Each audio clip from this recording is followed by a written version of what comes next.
Monday night utterly clarified the direction of the Green Bay Packers season without Aaron Rodgers. Playing at home, coming off a bye and facing their historical doormat, the Packers held favorable conditions to make a stand. In response, they crumbled.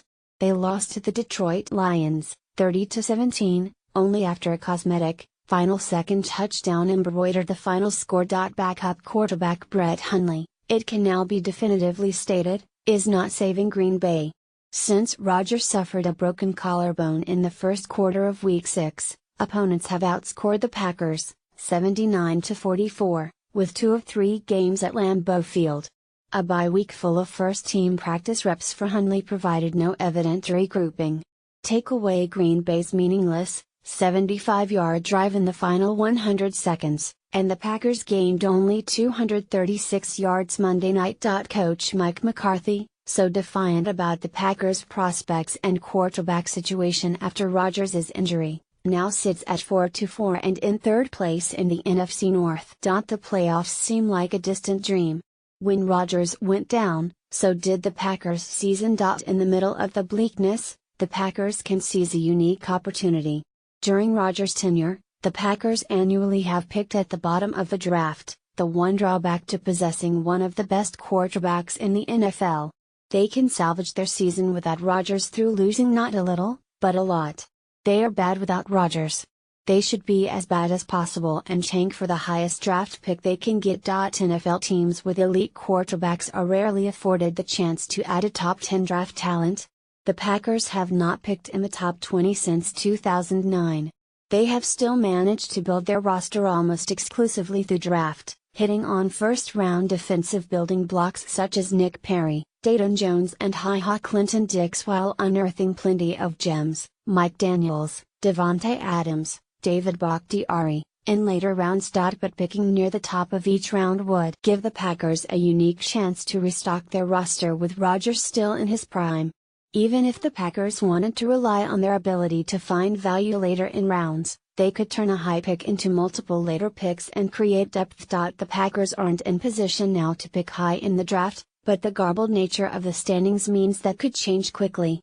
Only 10 teams have fewer than 4 wins, and just 4, the Buccaneers, Giants, 49ers and Browns, have fewer than 3. The Packers are only a couple weeks away from the bottom of the league. In the NFL, unlike the NBA, tanking is more circumstantial than strategic. It is hard for an NFL team to tank. An NBA team really can tear itself down, because it can build the makings of a contender with just 3 or 4 key players. By sitting just 1 or 2 players, it can nearly ensure defeat. The margin between the best teams and worst is vast. In the NBA, rookies and younger players can be excellent and electric, but rarely spearhead winning teams. In the NFL, all those factors are reversed. With 22 starters and 53 players, NFL teams cannot afford to stop adding good players in the draft, because it would take too long to restock a totally barren roster. With the exception of the Browns, any NFL team is a threat to win just about every week. Rookies and second-year players, at some positions, are the very best players in the NFL. The Jets are a prime example. They thought they would nosedive into a high draft pick. The Jets couldn't get rid of all their good players, or stop adding good players in the draft. It turned out some of those players formed a formidable defense and better than expected offensive weapons for journeyman Josh McCown, who has proven mere competence can go a long way at quarterback. Contrast the Jets with the Giants, who expected to contend for a Super Bowl. They lost their best player, Odell Beckham Jr., to injury. Their quarterback aged quicker than they realized. Their holes at linebacker were deeper than expected. Suddenly, they're 1-7 and headed for a top 5 pick. And so while the Packers didn't plan on tanking, it now represents their best option.